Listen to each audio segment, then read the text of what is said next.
Welcome to World War II, Both Sides of the Wire, the podcast where we lift the lid, bust the myths, and explore the incredible history of the Second World War from the Allied and Axis perspectives.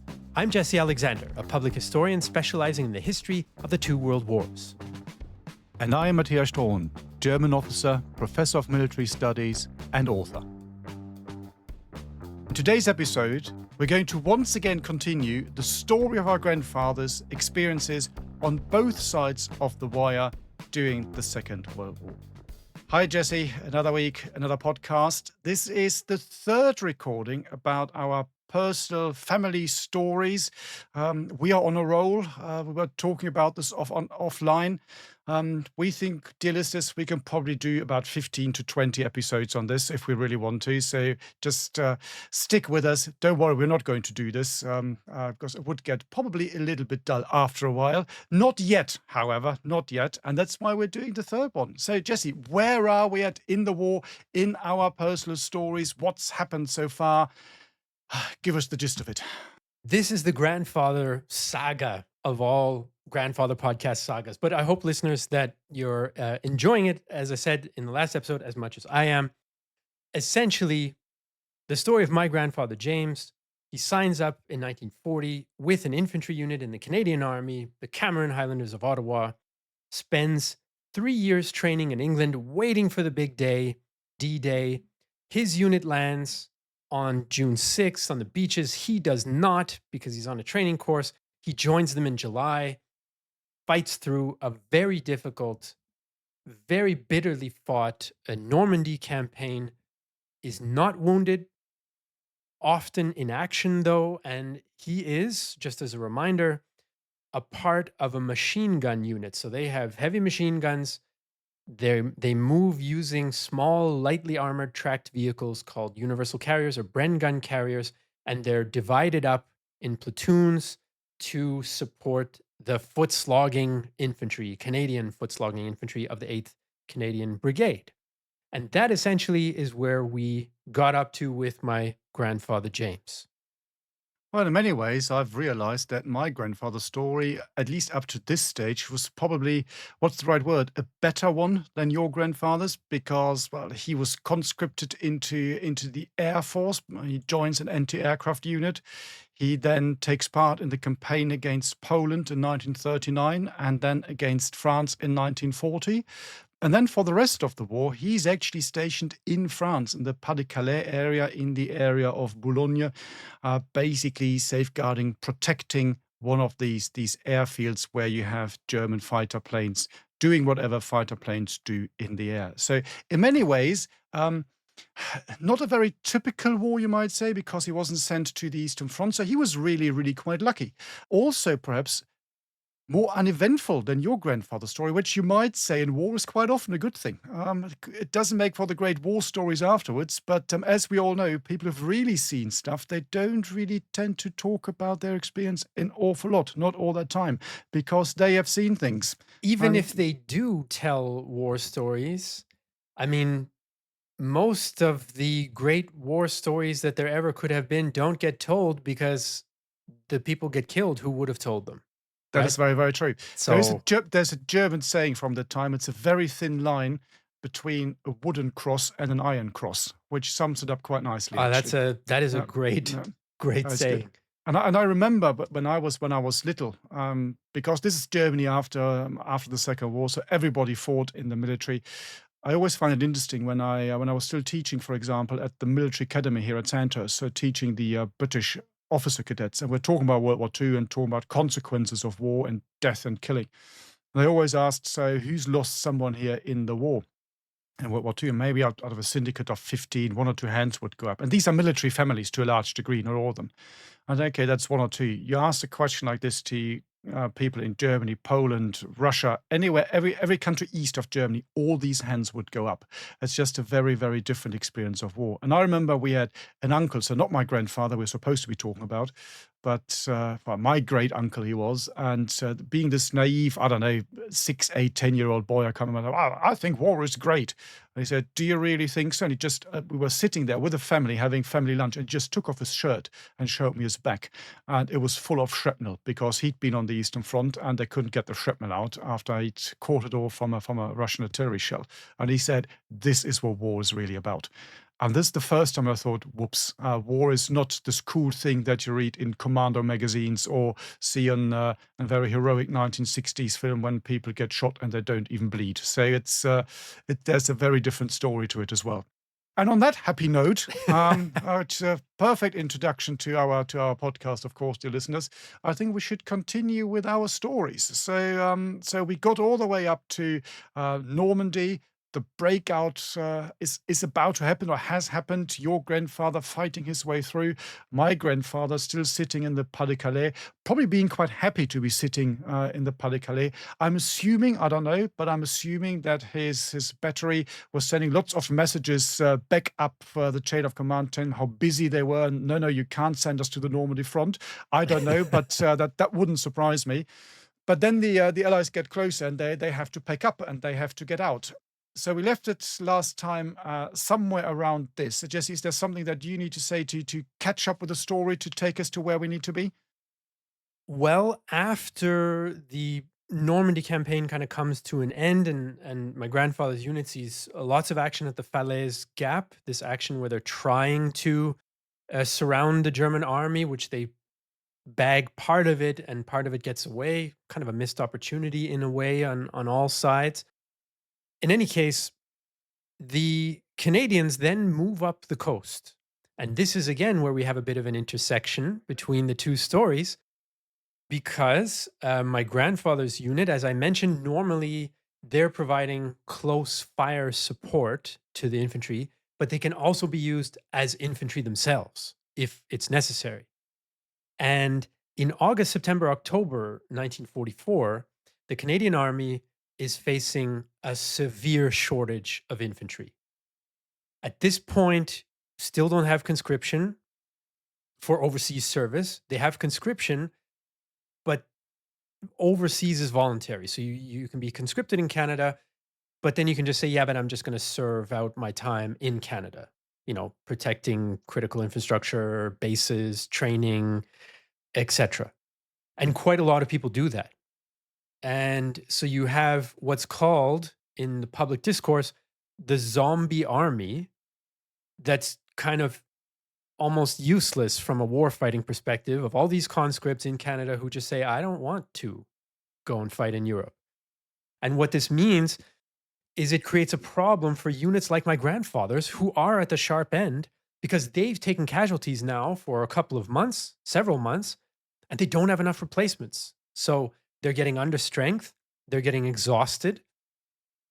And what the army does at first is it starts reassigning people to combat units.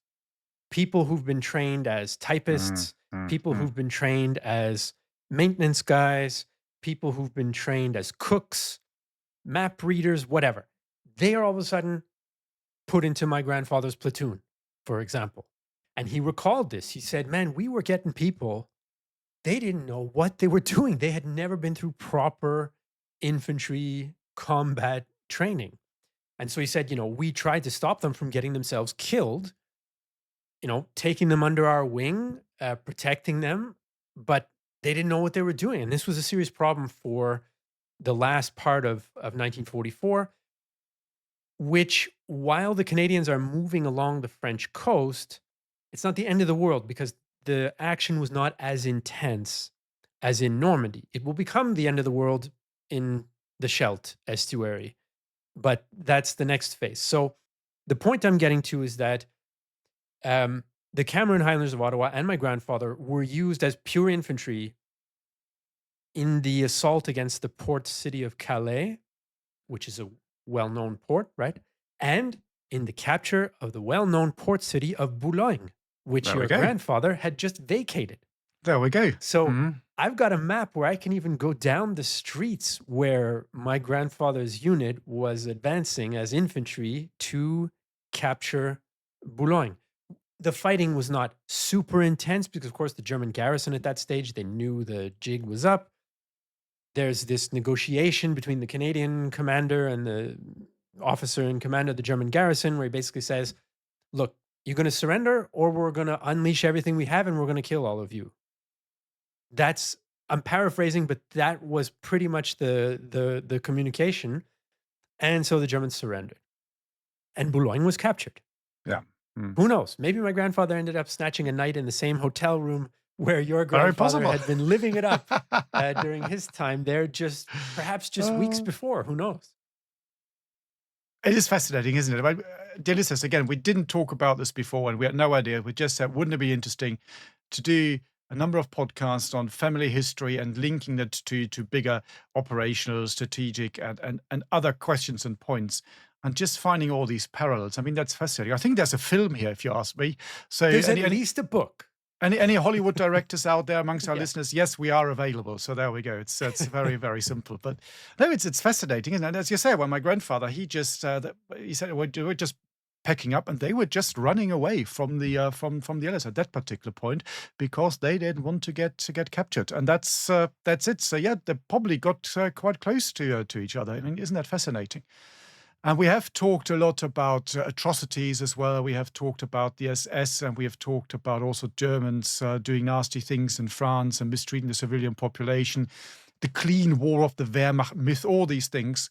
And there is an interesting episode from this particular time. Says my grandfather packed up and they're on their way through northern France to get into Belgium, to trying to establish a defensive line somewhere. No one knew what was going on. He always said, "Well, you know what? We're just at that stage. We're just running away and trying to stay alive, and no one was even thinking about tomorrow because we just didn't know what the future would bring and hold, even at that particular stage." So everybody could basically see the war was lost at that stage. And so the famous story that then happens is, and that's the one that really shook my grandfather to the core. And that's the one story that he told my father. So I wasn't there, but my father. And he told that to my father when my father was still a small boy. So my father came back from school one day, and he said, "Oh, well, typical chit chat after you come back from school. Well, lunch wasn't great. Maths was awful. By the way, we've got a new teacher." My grandfather, not really being interested, probably said, "Okay, so what's the name?" And he said it was Miss whatever. And my father, when he told me the story, said he still remembers to the day how suddenly my grandfather turned white. I said, "Can you just repeat that name, please?" And he said, Miss blah de blah. And he said, "Okay, tomorrow morning, go back to school and ask her what her father's name was and whether he was killed in the war and where." And so the next day, my father comes back from school and tells the story and says, "Yes, well, his first name was whatever." And she said he was killed in northern France in the late summer of 1944 on the withdrawal in that particular area. And at that stage, he said, again, my grandfather turned white. He said, never seen it before or ever again. That was the only episode in his entire life where that happened.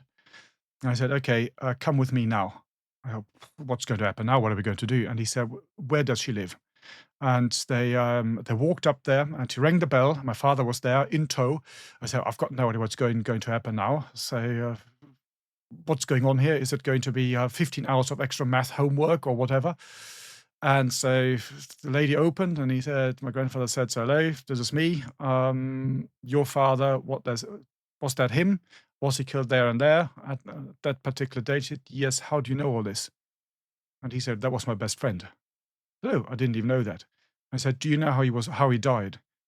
And she said, "Yes. So the official story is that while you guys were on the retreat, there was a strafing plane that came down, shot up the battery, and killed him, and he was buried somewhere along the road, somewhere there in a ditch, and I don't really know where he is. He's gone missing."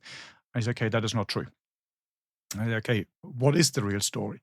And he then told the story, and so the story goes like this: so they were withdrawing from or basically running away. Withdrawing sounds too organized from the Allies, but basically your grandfather. And so they had their big vehicle because I've said in the previous podcast, your listeners, and my grandfather was the signaller, so the radio operator of that particular anti-aircraft unit. So he always had his own car. He didn't have to walk anywhere. And this car, so this best friend is in the car with him. And they get to this crossroads and the car breaks down. And they're, okay, car's broken down. We need to fix it because, well, the Allies are about 5 to 10 kilometers behind us. We need to hurry up.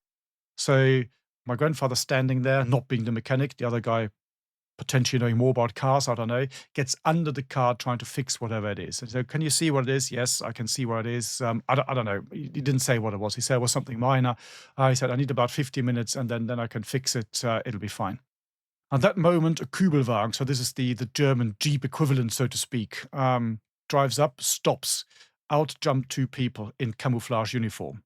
Camouflage uniform in World War II is never a good sign because that normally means it's the Waffen SS. So they come up and they say, okay, guys, the Allies are just behind us, so they'll be here in about half an hour or so. What's happening? They say, well, the car's broken down, as you can see. Well, my friend down here, he's underneath it, he's fixing it. I said, okay, that's fine. We give you exactly 2 minutes. 1 minute 58 later, he said, okay, how are we doing underneath? Oh, yeah, I'm nearly there. I think I need that 10 minutes. And then whatever, the exhaust is fixed or whatever. And he said, no, you don't have that. I gave you 2 minutes. Yeah, but I need a bit more time. No, I give you another 30 seconds. And then you'll see. And I said, okay, another 30 seconds passed. The guy in the camouflage uniform, the Waffen-SS guy, walking up again to the vehicle. My grandfather standing next to the vehicle. And he's saying to the guy underneath the car, so how are we doing? Yeah, it's a bit more difficult than I thought, another 10 minutes. At which point this guy said, the Waffen-SS guy, well, you know what? I think the car's broken down at all. You want to surrender, don't you? I said, no, well, come and have a look underneath the car. You can see there's something broken here. And if you can fix it, fix it. I'm not a mechanic. I've now given you an extra 15 seconds because we had the discussion. Your time is up. Went back to the Kübelwagen, got a Panzerfaust out and blew up the car with a guy underneath him. Turned to my grandfather and said, that'll teach you a lesson. Be on your way. Jumped in the car and drove off. So that's how my father's, or the father of my father's teacher died in World War II. So blown up by the SS as they were driving away. I mean, that tells you quite a bit about the regime and the system that you have at that time. And this is 1944. This is not even early 1945 when we have all these stories about these mass executions and hangings and all that, stripping people up on lampposts. This is how awful it had got in that particular military. And he said that's the story and also my grandfather's reaction. My father never forgot. So that was really kind of the whole image and the whole symbolization and summing up the awfulness of that particular regime. Yeah, that is impactful. That's a chilling story. No doubt about that. That's what the war is being fought to end in a way, if we want to extend that up to a bigger picture. But wow, that's an intense one, I have to say. Yeah, Got to it's get pretty my deep, isn't bearings it? back here. I was there on the road trying to Mm. envision how that story was happening. So, um, thankfully, discipline in the Canadian Army was not like that at all. Thank God for that. Mm. My grandfather did get in trouble a few times in the UK for being absent without leave, probably partying a little too long on a particular night. But there were no Panzerfausts waiting for him Thank God after for that. that Yeah. kind of thing. Um, right. So on this pursuit, where these kinds of incidents are happening, my grandfather and the rest of the Canadians are moving along the coast. And eventually, in the fall, they end up being assigned a very dirty job, which is the Allies desperately need to bring in more supplies. This is why, the Normandy campaign is a very hard fought thing. The lines don't move much for a while. Then it breaks open. They rush across France. My grandfather's helping to capture Boulogne, Calais, and all of this. And then it grinds to a halt. And it grinds to a halt not because the Germans somehow recovered their strength, but because the Allies can't supply themselves properly, right? You need big ports to do that, intact ports. And they don't have enough. So Antwerp in Belgium is the prize as far as a port goes. So they desperately want to secure control of Antwerp, not only the city with the port, but the estuary, so the kind of wide river that allows it to connect down. So to be able to properly use that port, You need control of the region behind the city, let's say inland of the city, where this waterway goes, the Scheldt estuary. So the Canadians are involved in trying to capture this region. It is a terrible campaign. It's cold. It's October, November. It's wet as heck in northwestern Europe. It's extremely wet. Of course, these are the low countries, so you have areas that flood all the time at the drop of a hat. Usually, the roads and things are on top of dikes. So if you're trying to advance, you know, you only have one place to go. It's on top of a dike, which is extremely exposed, which gives the Germans, even though they're much weaker, there are fewer of them, they don't have as many heavy weapons, they don't have air, but they have such an tactical advantage on the ground, right? So there's this awful Scheldt campaign. My grandfather talked about being wet and miserable and cold day after day for weeks. In fact, his division, the 3rd Canadian Division, earns a nickname during this campaign, and that nickname is the Water Rats. So you have the famous Right. desert rats of the British and so on, and the Australians and that in North Africa. Well, my grandfather was with the Water Rats because they spent much of the campaign getting soaked and operating in flooded areas. So he has a carrier shot out from under him during this campaign. I don't know any details other than he then had to return back across a body of water, whether it was the Scheldt or another river, I don't know, to fetch a replacement carrier. He wasn't wounded that time. But in December, he wasn't so lucky. And this is where he gets wounded. So on the 28th of December, so nice and cold, nice Mm. and wet still, he was on a dike, driving the carrier along a dike. You don't want to be a light armored vehicle up exposed on a narrow causeway, but they don't have a choice in these circumstances. Everything else is flooded, right? So something hit him, or he hit something. He still doesn't know what. Of course, he's not alone in this carrier, right? There Mm, are mm, mm. 3 or 4 others jammed in there with him, but he doesn't know if he ran over a mine or if a German shell, a small German shell, hit him. But the track was blown off of one side of the carrier. And then, of course, you lose control. There's a shock and it crashes and so on. And he was wounded not directly because of the explosion, but because as the driver, he's in a very, very confined space. And the steel plate in front of his face is only a few centimeters away from his face with a little vision slit so he can drive. But the shock of the explosion caused his head to smash into that steel plate right in front of him. So that's how he was injured. He had broken bones in his face, his teeth were all smashed out in the front. So he couldn't continue, obviously. He had to be evacuated, and he spent 6 weeks in hospital in Belgium. And he was in a ward for head and face injuries. Now, in his case, as facial injuries go, he was kind of lucky because they did have to do some surgery to make sure the bones would replace themselves. He had to get new teeth because they were all gone, but he looked fine. If you didn't know after the war, you couldn't tell. In fact, his teeth were all of a sudden straight after the war, actually. Very good. So you Thank you, the wouldn't German know, army. Yeah. right? So if you're going to get wounded in the face, I mean, there's a lot worse outcomes than what he probably had a concussion as well, but they weren't worried about that at the time. Yeah.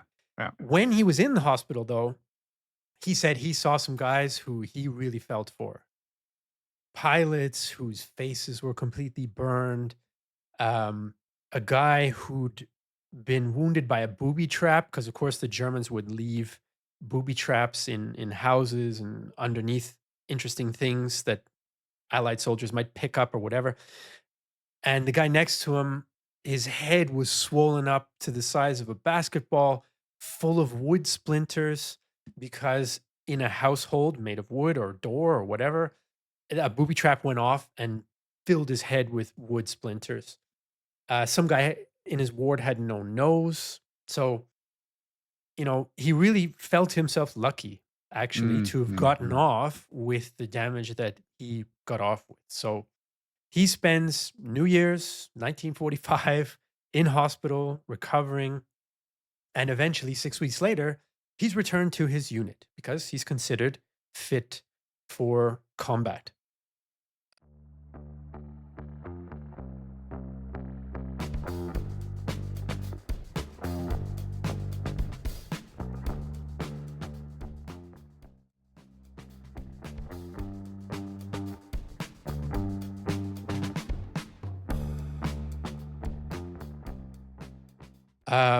The next campaign, I don't have a lot of details about. I don't know if you want to interject, Matthias. Was there something there that you want to react to? Well, Or, there's nothing I can tell about my grandfather. That was the main story on the retreat. I've got more for later on, but not all not right. right now. But it is true when you go to hospitals and you see particularly head wounds. I mean, I've been to a number of them where you see people being smashed up and with not very very nice wounds, and it does look pretty awful. And then if you think this is now 1944, 1945, and think about the medical systems and abilities that these people have, so it is pretty awful. It's pretty awful. I mean, in many respects, perhaps the First World War was more famous when it comes to this because we've got lots of pictures of that. And in World War II, we don't really seem to see so many of these. But of course, these things happen. And yes, it is awful. Trust me. Mm. No question. Now they improved significantly their medical capabilities in the Second War, but nonetheless, I mean, not having a nose is not having a nose. That's going to be noticeable, and it's going to have an impact on those people for the rest of their lives. Which is interesting, actually, jumping about 50 years or 60 years to the right now. Just to give you one example, I was talking to someone in Germany who is a chap who was making prosthetics, and it's a big industry in Germany traditionally because everyone always has insoles, and you've got this and you've got that. Everything is prescribed on the NHS, and these guys were closing down. And I said, "Why are you closing down? That's a bit strange because it is a big market." But he said, "No, not anymore, because now all the people from the war generation are gone or are currently dying. So we don't need prosthetic limbs anymore. We don't need legs. We don't need arms because people simply do not have these wounds anymore." Whereas in the old days, even when I was growing up, it was reasonably, I wouldn't say normal, but it was not uncommon to see older people walking around with an arm missing or in a wheelchair. And when you talk to them, I said, "Yeah, that was from the war." So again, our perception here, luckily, and our experience is a fundamentally different one. I mean, that was very, very common in those days, all the way up to, yeah, I don't know, after the war. And thank God that doesn't happen anymore. Mm. Well, it doesn't happen where we are, but Well, of that is course, in true. That Eastern is in true. Eastern Europe, it's In other happening parts, it at the does. Yeah. moment. Yeah. Hmm.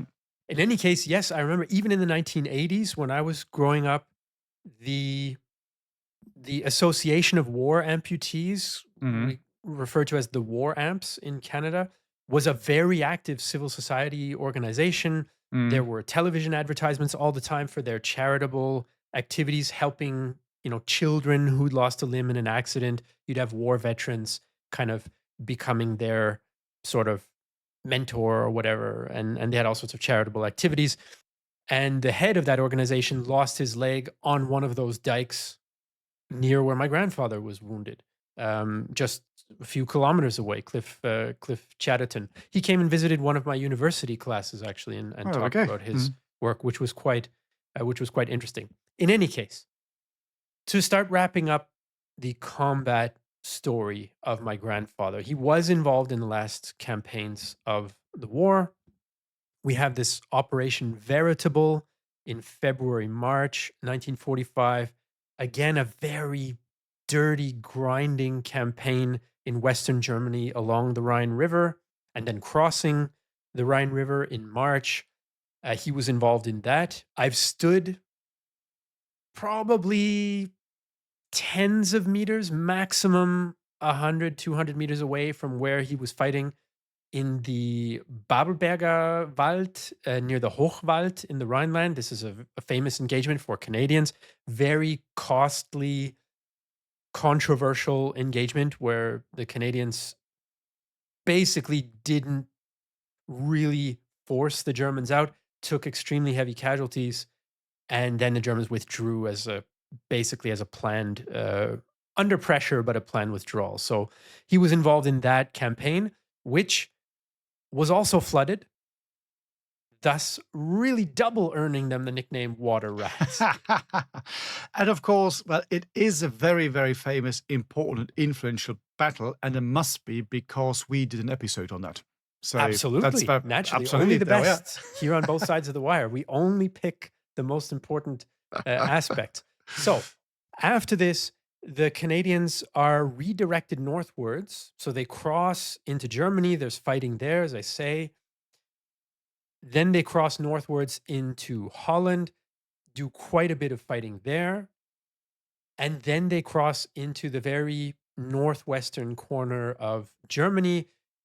There's fighting, but it's breaking down. Now it's smaller scale stuff. There's sniping. There's, okay, we still have some resistance in this village, but we can outflank it. People are still getting killed on both sides. There's no question.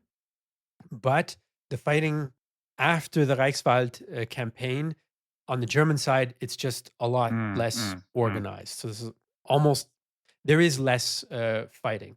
There's still some interesting occasions that my grandfather experiences. For example, when crossing the Ems River in Western Germany, his company ends up in machine gun duels across the Mhm, river mhm. with some German units there. And then when they cross, they find dozens and dozens of dead Germans that they've killed in this, because of course they could bring a weight of fire that the Germans just couldn't. So that was probably a sobering experience as well. In fact, and this is very rare for his unit because they were divided up to support infantry units who are doing most of the close quarters fighting, let's say. They still did patrols and things like that as well. And as I say, sometimes they were used as kind of dismounted infantry, if you will. In fact, tangent within a tangent,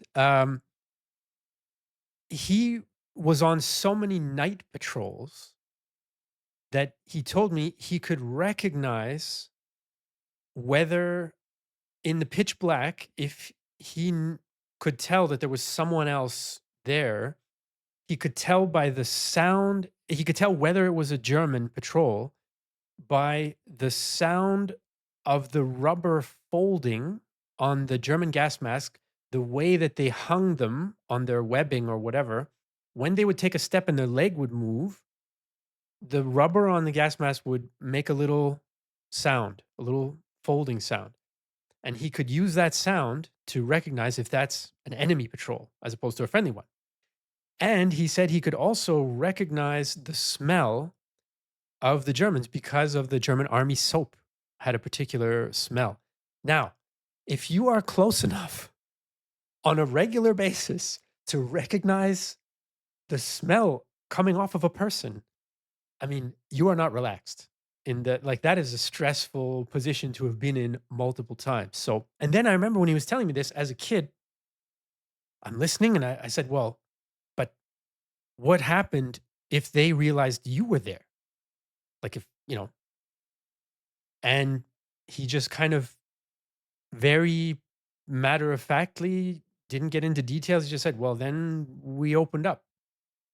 So you just open fire immediately, right? If you think you're in danger, you're not asking That's what questions. you do. y- That's what you do. you're Mm. not trying to finagle capturing a prisoner or whatever. If you think you're in danger, you just open up immediately. So that was quite a revelation for childhood me. During this period, um, he saw an Me 262 fly over, which is not something that a lot of servicemen saw, but he was very impressed. He didn't know. He said he didn't know what the heck that was. It was way faster than anything he'd ever seen. So as an infantryman, you're quite impressed when you see the first jet fighter of all Oh, yeah. time Mhm. screaming over you, especially when it's from the wrong side. Um, and one thing he noticed about Holland was the extreme hardship that the people were suffering under. He said, "I went into village after village and town after town, never saw a cat, never saw a dog. And his conclusion is they probably got eaten. At least that was his interpretation of it.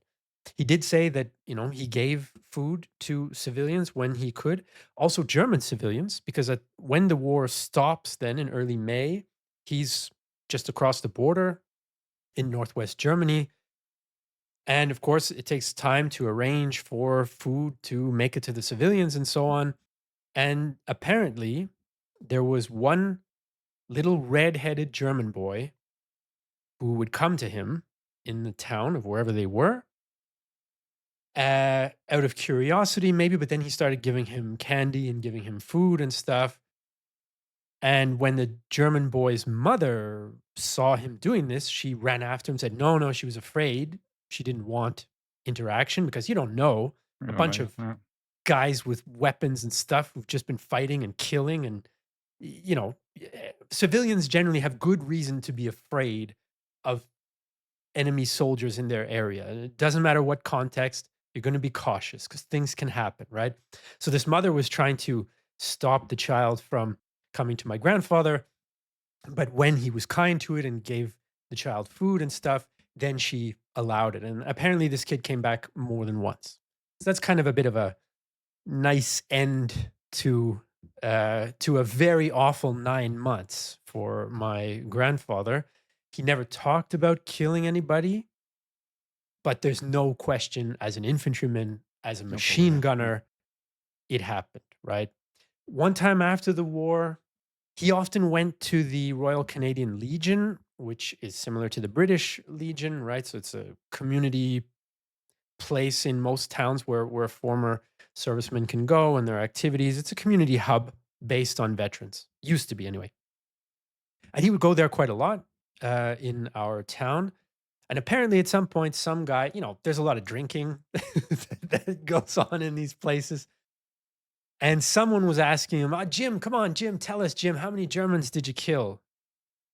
And you don't ask those questions unless you're a drunken, obnoxious type of guy, who I suppose this guy was. And my grandfather said, you don't ask those questions. And so my grandfather's answer was this. He said, I must have killed so many Germans because I was so scared and running that I was shitting myself and they all slipped on it and broke their necks. So I Very good. killed loads of Germans. So that was his way of getting around, that kind of question. But That's a good one, isn't it? I like that one. Yeah, but as you said, it's one of these this generation most of the time, just like any real proper war generation and people who took part in military operations and saw things, that most of them never really talked about this. As my grandfather was this one story, the nasty story that he told. Apart from that, it was all no, it was okay. And he also said, well, he never fired directly at somebody. So when the battery was opening up, they said, well, they had their coordinates and they were firing at the bombers. He said they were so high up, we never saw them anyway.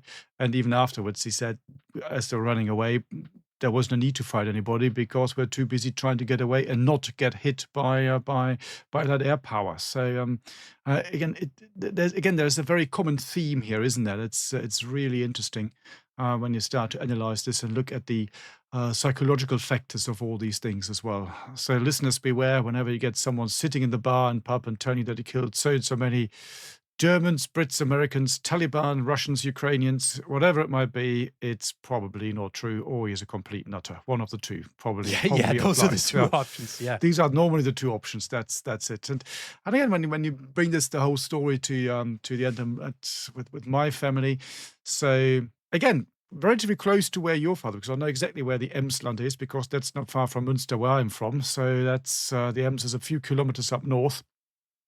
My grandfather went through that as well. There's an interesting, not related to him, but an interesting episode about a concentration camp there. The captain of Mufrika, where a German junior conscript finds a uniform, a captain's uniform, puts this on and becomes the king in a concentration camp, killing lots of people. It's a fascinating story. A film was made of this, so this is if you're interested. But I don't think your grandfather saw that. My grandfather was not involved in that, but it's a famous story from that part of the world. And then he gets to somewhere close of Hamburg, so between the cities of Hamburg and Bremen. So you can see they made quite a way, so all the way from northern France back to well, northern Germany. And this is, of course, when the war comes to an end.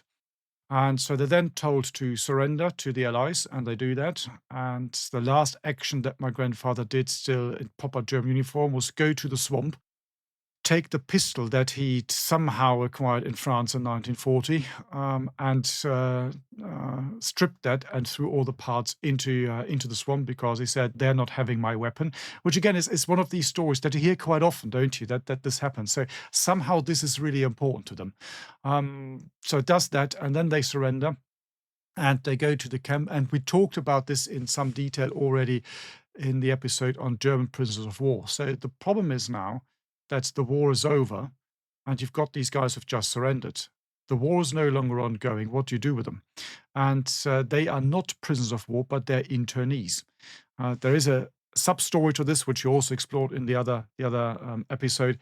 The fact that if you class them as prisoners of war, you have to feed them the same way as you have to feed your own soldiers. If you put them on this different ticket, and that they're basically interned military personnel, that does not apply, and they can be fed like the civilian population, which at that stage, depending on what you did, was set by the Allies on something between 600 and 1,000 calories.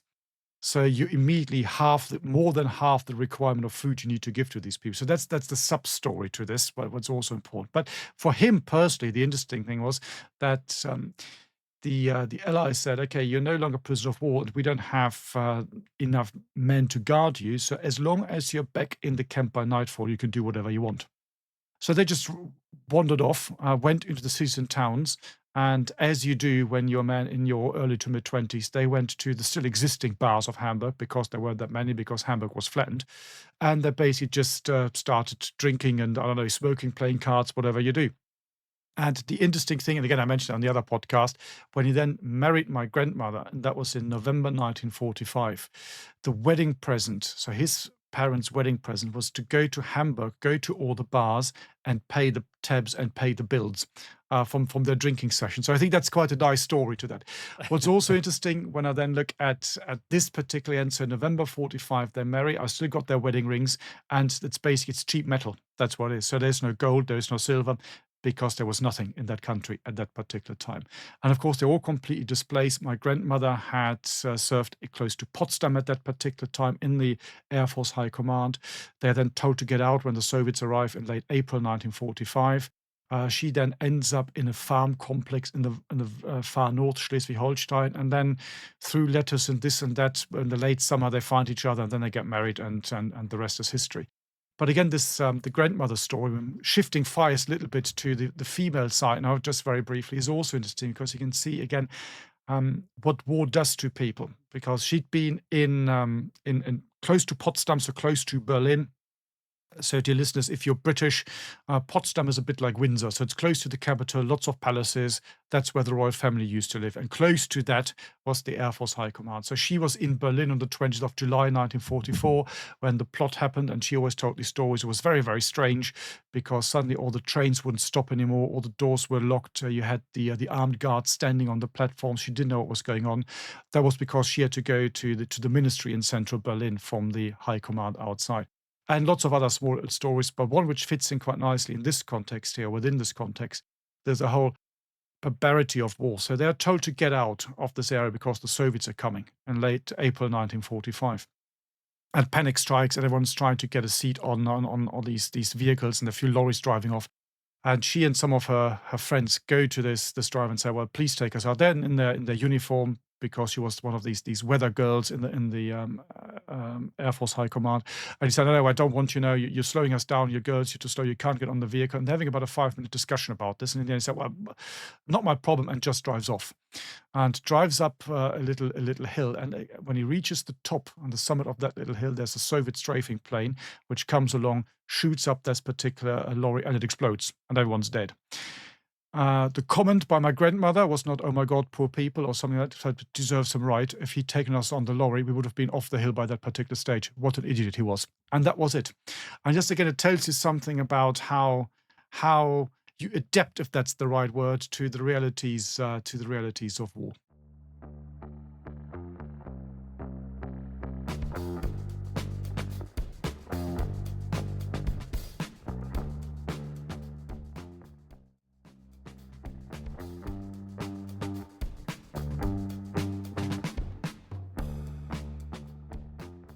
So my grandmother's also interesting because when my grandfather died in her 70s, she decided to hook up with this other guy, which was quite sweet watching these two together.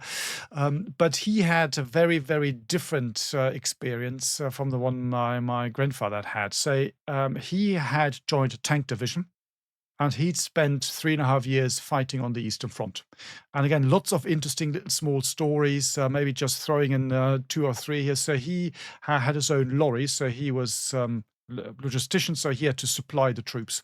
And he said the worst winter for them was, of course, 1941, when they're getting close to Moscow. He was getting to the gates of Moscow, and he said during the night, all these cars and vehicles were lined up because he couldn't drive anymore, high snow as well. And he said the next morning, about half of all the drivers were taken back and evacuated because all the legs had frozen. So he said what he did after the first night, he saw that every night he would just walk up and down the columns of vehicles for hours and hours and hours to keep the blood flowing.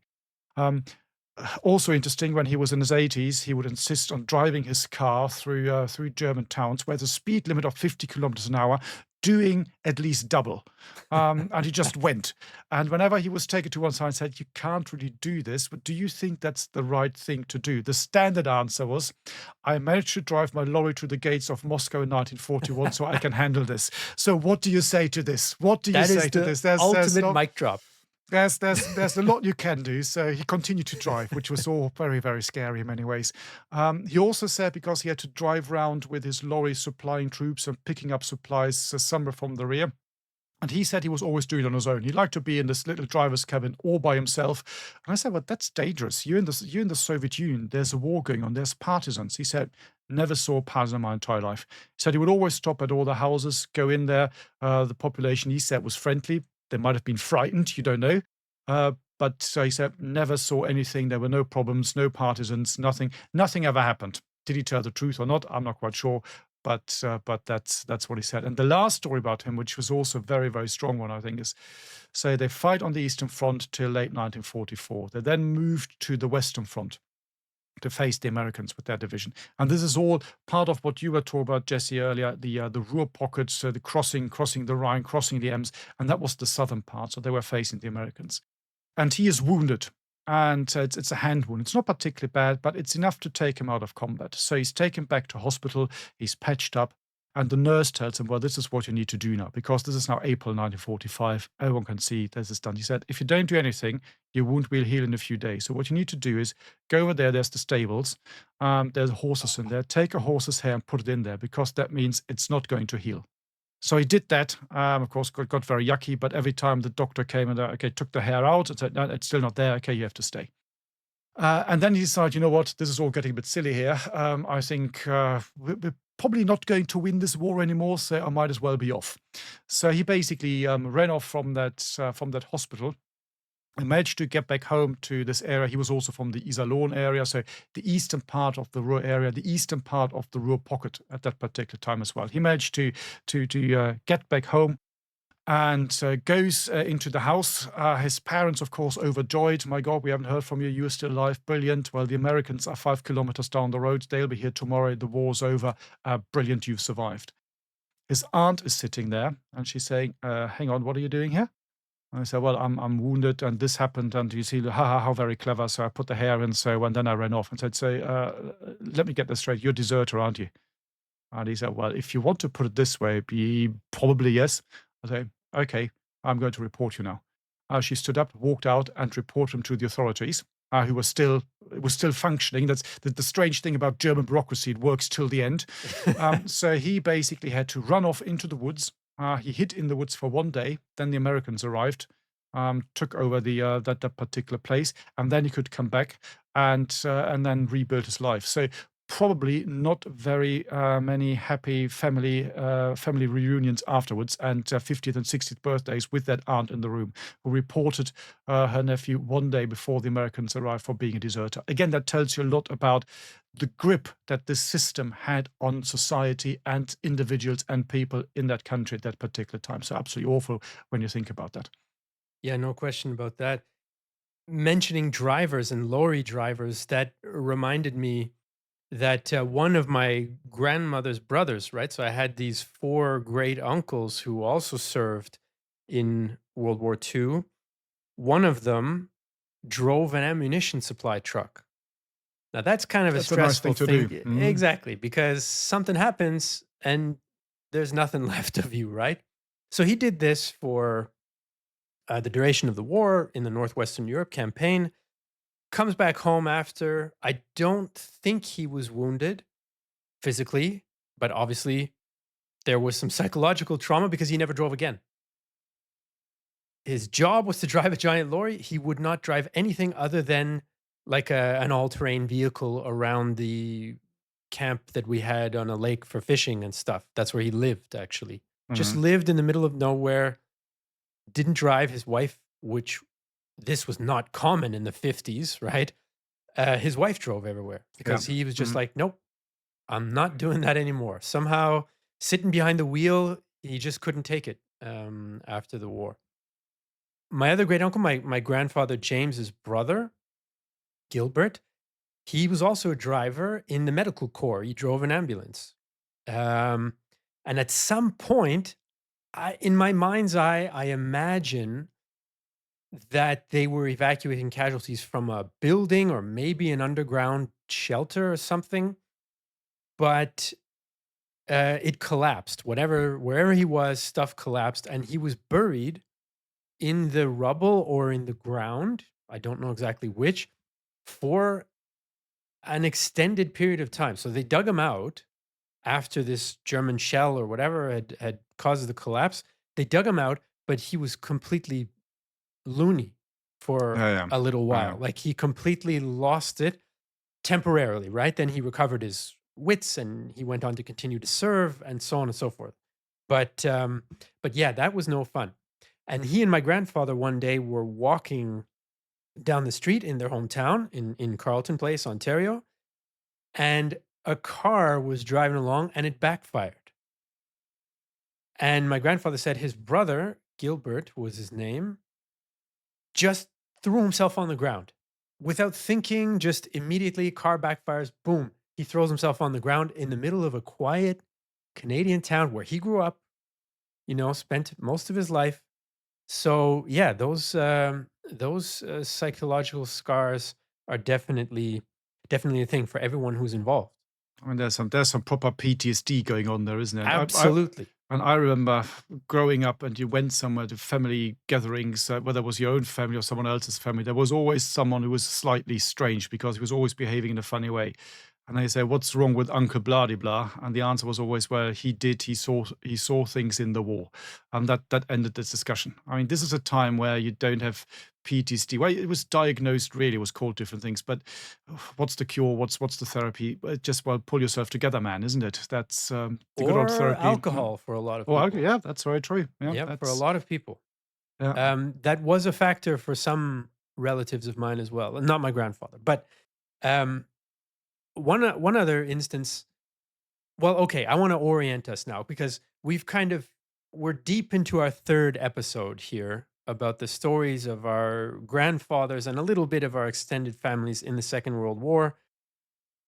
I want to Before we close up this episode, I just wanted to share a couple of other anecdotes. I don't know where they happened. My grandfather told me, but without details. But I think some of them are pretty interesting in terms of, grasping that kind of combat experience as much as someone can grasp it who has not experienced it, like me or most of our listeners out there. That gives a bit of insight into some of that. One of those instances, every once in a while there'd be a relief for them if they were at the front. So you might have an individual man come up and say, I'm here to relieve you. You have to go back and do X, Y, and Z. And on one of those cases, a single man came up and relieved my grandfather from his position overnight, I think it was. And so my grandfather moved back to the rest area or just behind the lines or to get whatever supplies or whatever it was. And lo and behold, that night, that man was killed on the spot by a German shell where my grandfather would have been. So that was another very close call. You can see why that kind of existential moral dilemma would stick with you right? And my grandfather did suffer after the war, well, for his whole life. He received a veteran's disability for psychological trauma, basically, which came in the form of some nervous issues and stomach ulcers, very serious stomach ulcers that he suffered from. I remember he always used to jump out of his skin anytime there was a loud noise, a bang, a dropping of a dish in the sink when you're doing dishes. There we go I again. don't, Yeah. I Mm. don't want to exaggerate and say, oh, everything's PTSD, but when you're a kid, you're just like, oh, you know, my grandfather's a jumpy kind of guy. Oh, that's just how he is. But later you can say, well, actually, that possibly slash probably is related to that, to that trauma. One very bizarre episode. He often was paired. He often talked about this one comrade of his, a man by the name of I don't know his first name actually. His last name was Gravel. That's all I know about him. Another Gravel was killed in the unit. I don't know if it was his brother or something. Anyway, so my grandfather had this buddy Gravel, and many of his stories are me and Gravel were doing this, and me and Gravel were doing that. So this one time, they're in a cemetery in a town. I've told you this offline, but they're in a cemetery, and they start getting shelled. Now, the unit history often talks about being shelled by Nebelwerfer, so these big mortars, essentially, that made a particular sound as they're crashing down. They, Yeah, they, rocket they really launchers. Yeah. didn't like those, right? Mm. I think they called them moaning minis or something like Yes, that. that's right. Yeah, because they In make any the sound. case, Yeah, because they're so they, rockets. Yeah, rocket launchers. Yeah. Mm. yeah, so they're getting shelled. That's true. They're not typical mortars. But they're a short tube and so on. Anyway, so they're getting shelled. They happen to be in a cemetery, and they need cover. And so they see that there's an open grave.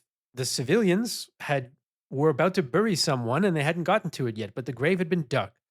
So they pell mell run and dive into this open grave, and then because you know, it's that or expose yourself to getting killed. So better to take the risk.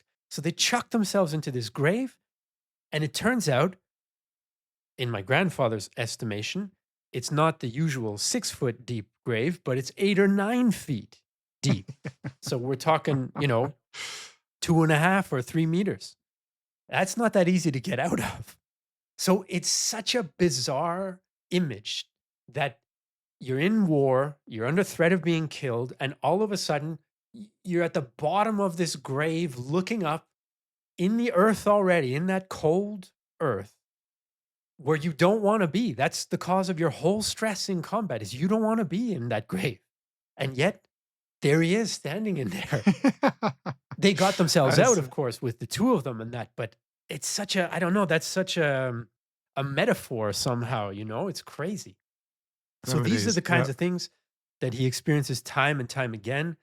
Um, One time, for the first time in weeks, they occupied a town or liberated a town, and there was, they would sleep in abandoned houses if there were no civilians and stuff like that. So he said, "We found a bed," and this was like Ooh. absolute Ooh. paradise, man. Oh We've yes. got a bed, So he and Gravel sleeping in the bed, and all of a sudden the Germans start shelling them. And he's like, That's not fair. I did not give a rat's behind about that bed anymore. I was out of there in 1 second and in my hole outside in the ground. Um, so, that's that kind of the violent change in circumstance. One instance you're relaxing, you're like, oh God, I'm in a bed. The next instance, you're in survival mode running for your life. And there's no in between. There's no normal. Yeah, that's Um so happened yeah, to. there are multiple stories like this one. He re- he took a risk actually because he discovered, and he didn't give me details on how he discovered this, but he discovered that for clearing houses, he much preferred a German, what he called Schmeisser, so probably an MP40, maybe an MP44, to the Sten gun that he had been issued. So, obviously he captured Schmeisser or took one off of a dead German, found he liked it, and then he kept it and he used it. But he said, I had to make sure that anybody in my platoon knew That was me. Jim's got a Schmeisser, because it doesn't sound like, it sounds like a Schmeisser, right? So if someone hears you firing that, they're going to think you're a German. So he took a significant risk, but apparently he knew his way around close quarters combat enough that he's like, no, I'm going to use this Schmeisser because I like it better. It's a nice piece of kit. Yeah, it's the MP40. It's a very nice piece of kit. I suppose so. So, Uh, meanwhile, my grandmother was back in Carlton Place working at a textile factory. One of the things they were making was long underwear for the army. And she said was basically a pretty exciting time. I had work that paid decent, which was not the case before the war and the Depression. And the army organized community dances. There were soldiers coming through the town all the time. Like, the music was great, big band, American style music. So she had a completely different experience. In any case, I don't know. Those are some. I could go on. There are some other things, but those are some of the stories that I feel reveal a lot about my grandfather's experience, and that really marked kind of my relationship and memories of him as well. It's fascinating, isn't it? All these little snippets that we had over the last 3 episodes now, and also some of the bigger picture questions and issues that fall out of all these personal stories. And you can also sometimes link it to your own personal story. For example, when you were talking about sleeping in the bed, well, that just reminded me how I, in Afghanistan, once managed to sleep through a rocket attack. So I just didn't wake up because I was too tired. And then people came to me afterwards, where have you been? We've all been looking for you. We thought you were kind of dead or something. And no, I was sleeping. I didn't hear it. So it's just sometimes you can relate to these things, which in a way is quite funny. Well, perhaps it's also a bit sad. I'm not quite sure, but it is interesting.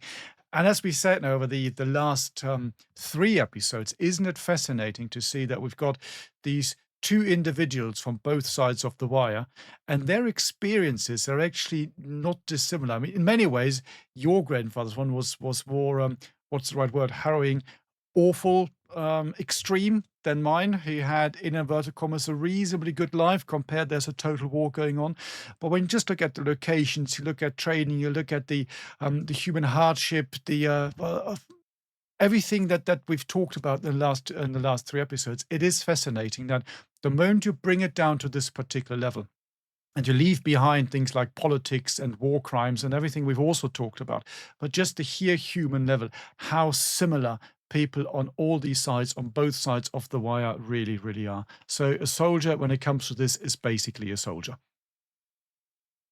And on that note, I think it's a good time to wrap up our 3-part series on the experiences of our respective grandfathers in the Second World War. Listeners, I hope you enjoyed that. I know I certainly did. It was really interesting to hear your stories about your family, Matthias. So thanks for sharing those. And I really enjoyed somehow reconnecting with my grandfather's old stories and his memories. So, listeners, we hope you enjoyed that. If you want to support us and make this kind of podcasting content possible, you can do that at bothsidesofthewire.com. We also have extra material that's not in the normal podcast episodes. That's in our war room on our website. You can have a free trial by entering Deep Dark Woods as the access code. And all that happens at bothsidesofthewire.com. So, thanks for listening again, and we'll see you in the next episode. You've been listening to World War II Both Sides of the Wire, a Battle Guide production. To support the creation of future episodes, consider joining our dedicated supporter community, where you can enjoy exclusive benefits and connect with like-minded individuals. For more information, please see the show notes, and if you appreciated this episode, please leave a review on your chosen podcast platform. Thank you for listening. today's episode, we're going to continue. Once again, continue. In today's episode, we're going to once again continue